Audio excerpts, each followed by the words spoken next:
WWE, you're fucked. Hello guys, this is Rusty TV here, as known as Russ. Welcome to another edition of Rusty TV on live on Google Plus on YouTube.com. Make sure to like and subscribe to Rusty TV. I would much appreciate it. Anyway, down before we get to anything business, I want to talk about the stream for Money in the Bank. Now, I am so very sorry that I did not do a live stream. I will give you an honest reason why I didn't do it. Um, I was around my friend's house to watch Money in the Bank, and I did watch it live stream as I would usually watch pay-per-views. But the only problem was is that my friend doesn't like to be social on any like internet web basis, so I couldn't really just do it because I would have felt bad for my friend. So all I can give you at this moment, mate, guys, is my review and my opinions on also this past week on Raw. But guys, even though this may seem a bit annoying to you, I am annoyed as much as you are. I mean, I really wanted to live stream Money in the Bank, and Oscar, the man who commented on my video of Bray Wyatt impression, I really am sorry. Or any others that wanted to see me do a live reactions, I am really sorry for not publishing my opinions, etc., about the Money in the Bank review. Oh shit! Hang on, fuck, shit, guys, I'm so sorry. Hang on, freaking things are not working here. Right. Yeah, hopefully you heard everything. Like basically, I was just saying I'm sorry for not like I explained about everything. Like I don't know if you heard me, but anyway, on to the review. Money in the Bank, I'm gonna give it. I'm probably gonna give it a 4 star. I mean, it wasn't as great as I thought it would be because I kept saying to myself, this is going to be the moment of change. This is going to be it. But then I realized about the main event. I'm just like, no, there isn't going to be any change. You know what I mean? Because it's just this is right in your face. You know, it's it's the same old fucking Cena shit all over again. A 15-time champion. Nah, I'm just really annoyed at this moment about that moment. Anyway, down to what happened in the first. With the kickoff show with Daniel Bryan coming down to the ring, he looked well. He looks pretty healthy in the moment, Daniel Bryan, and he came down to explain about how he feels about being stripped of the title, and he's just like, well, I feel pretty like he's like he's upset, and Bo Dallas comes out and like just has a fucking laugh with Daniel Bryan, and he just tells him to leave pretty much, and he just owns Bo Dallas. I can't remember everything, but I do know he owns him completely. After the kickoff show, the two Wyatt family members, Luke Harper and Eric Rowan, versus the tag team champions, the Usos, for the tag team titles. Now, this match wasn't actually that bad. I liked the match. Despite of everything they've done, I mean, usually when you see teams keep facing each other, it's quite predictable.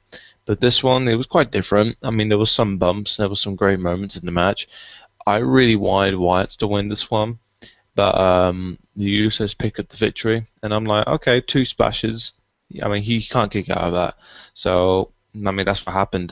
Jay, I think, did the splash and then tagged his brother, and then he did the splash as well to make more damage to Eric Rowan. Well, Luke Harper was outside the ring, and I'm like, okay, fair enough, good ending. So the Usos are still your tag team champions, and I didn't mind the match at all.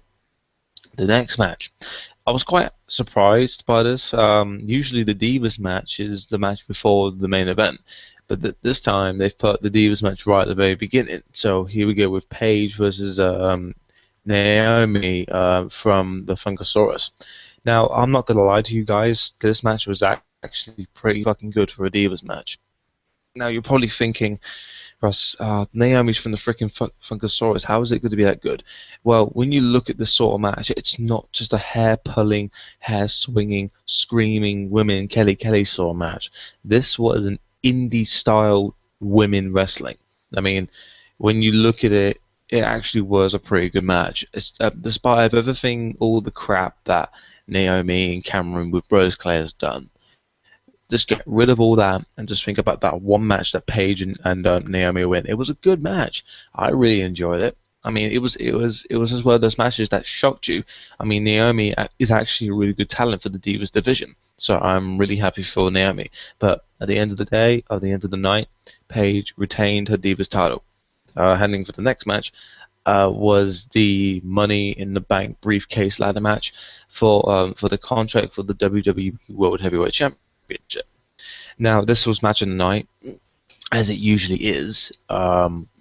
It wasn't as good as last year, but it was still a really good match.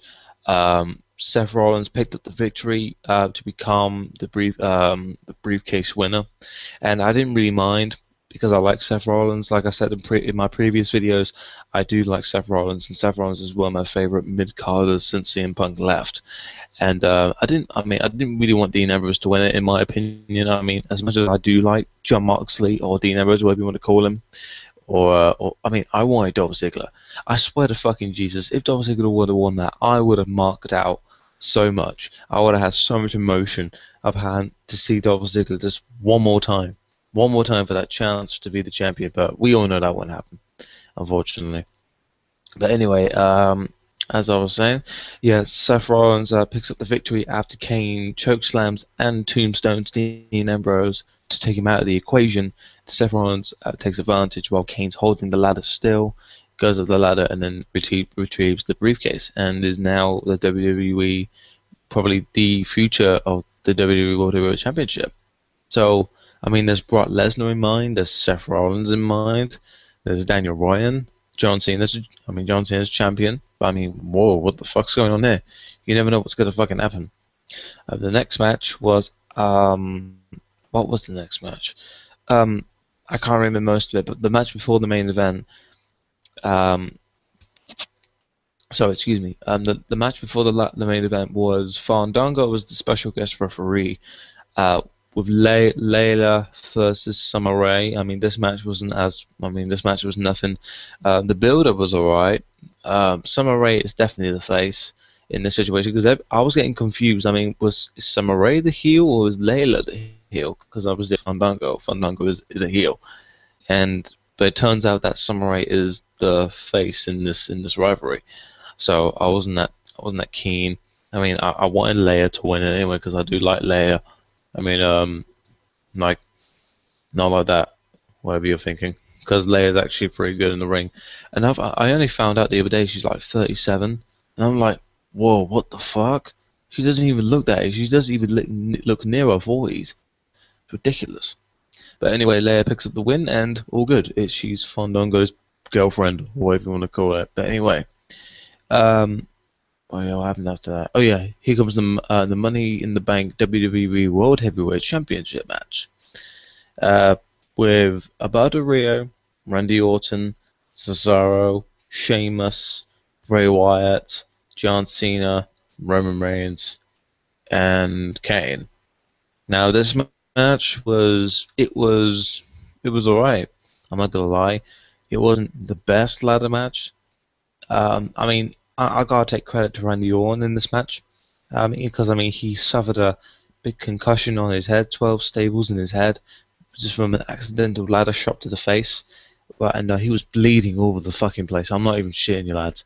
But fake or not, I mean that shot looked really brutal. There was like blood all over his face, like it was real blood. I mean, it was proved by all the staples that was in his head the night on the moment after the event, like because he posted it on Twitter.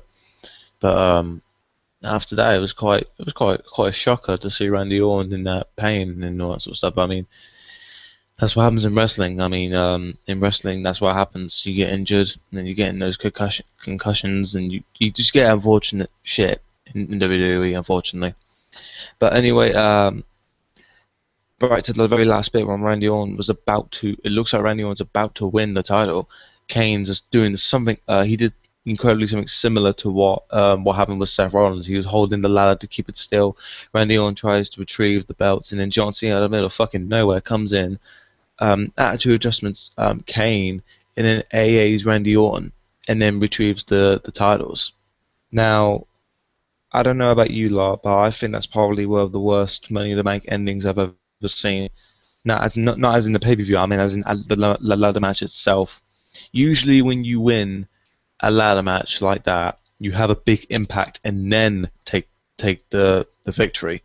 John Cena was just simple, just a fireman's carry, the guy on your shoulders and just slam to the ground, just the two people, and then just grabs the titles. That was nothing. I mean, if he would have done an AA from the top of the ladder, fair enough. He would have had a strong win. But the only disagree about this match is that um, when Cena won it, it made me I was like, wait a minute, he was only in it like we only saw his face like once or twice during the match. Why? What? And it's just fucking annoying. But oh well, shit happens in WWE. The night after Money in the Bank, it was okay. I mean, for Raw, this is what I mean. I didn't watch all of Raw, but I saw highlights, and this is all I can tell you. Um, when John Cena became WWE World Heavyweight Champion, he came out on Raw, did his promo, and then Triple H, Stephanie McMahon comes out and he says, "Who is going to be the face of WWE 2K15, the game, the cover?" And it popped up with John Cena with it, and I was just thinking, oh, okay, fair enough. I mean, he looks alright. I mean, the cover looked alright. I'm not gonna lie. And then Seth Rollins, I can't remember what happened. I don't know what happened to Cena. And then Seth Rollins randomly comes out, like trying to cash in, and then Dean Ambrose stops to cash in, and then everything just breaks loose on Raw, and then that segment was over. So there was no cash in, there was no title change or anything, and there's also been an official title match for Cena for his first defense for Battleground, the next pay-per-view, in a fatal four-way match for the title between Cena, the champion, Roman Reigns, Kane, and Orton. I don't mind that, but I mean, why couldn't they do number one contenders matches for that? But oh well, that's WWE for you. Next up, Y2J is back. Chris Jericho, good old Y2J. He's come back. The Miz was doing his Miz TV thing. I mean, The Miz returned as well, and he was just doing his casual Miz TV crap. And then Y2J comes out, and then he's just standing there generally, and then The Miz takes the piss out of him, takes his jacket off, and then hits him with a code breaker. And he goes fucking insane and shit. The crowd's loving it. The crowd's digging into it. And he goes, God, I feel that good. And this is exactly what he said. And now I want to say it's right here in front of you that Raw is top. The Wyatt's little promo thing, the Wyatt's little pyro comes up, and we're like, oh fucking Jesus, this is fucking awesome. Wyatt's versus Y2J, and this moment was really awesome. And the moment when the Wyatts came out, and the way and the right timing that the Wyatts came out to confront Y2J was perfect. It was brilliantly done, and I can see a good promo and good segment storyline going into Battleground. So this is awesome chance when Wyatts came out. I mean, Wyatts just came out, they were just standing there giving that look, and then there's Chris Jericho just standing there like, what the fuck? I mean, why are you pointing a finger at me and shit like that? The Wyatts attack Jericho, and obviously there's going to be a feud between them two, Bray Wyatt and Jericho, which I'm very excited to see, because I mean, that's what WWE is trying to do for Bray Wyatt, because they don't want to lose Bray Wyatt.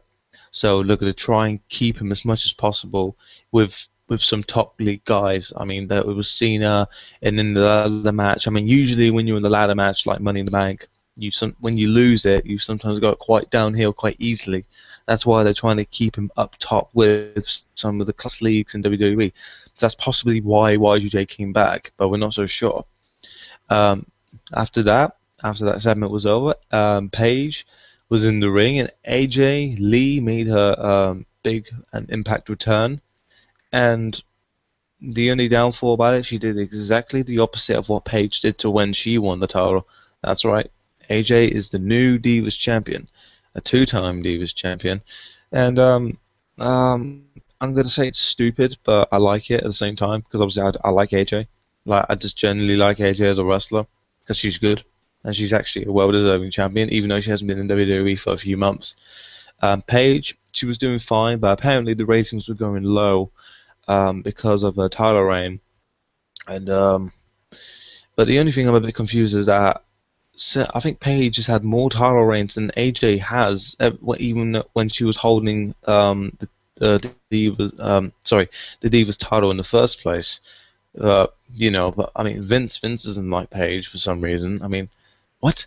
Paige is fucking brilliant, but that could lead to a Paige heel and a face AJ heading for Battleground. So if that happens, then I'll look forward to that. Yeah, so basically they did the complete opposite of what happened after WrestleMania on Raw. Like instead of Paige becoming champion, surprisingly, and then AJ comes back and she wins the title. So, like I just said, it's the opposite. Um, that's pretty much all I know from Raw. I haven't really looked up. So, guys, I just want to say again, I'm sorry for no stream for Money in the Bank. I will do a battleground since I'll be here, so I will do a live stream because I couldn't do it on my friend's house. So I'll be here for battleground, and I will promise you, lads, I will do a live stream for battleground. So again, thanks for watching, and peace out.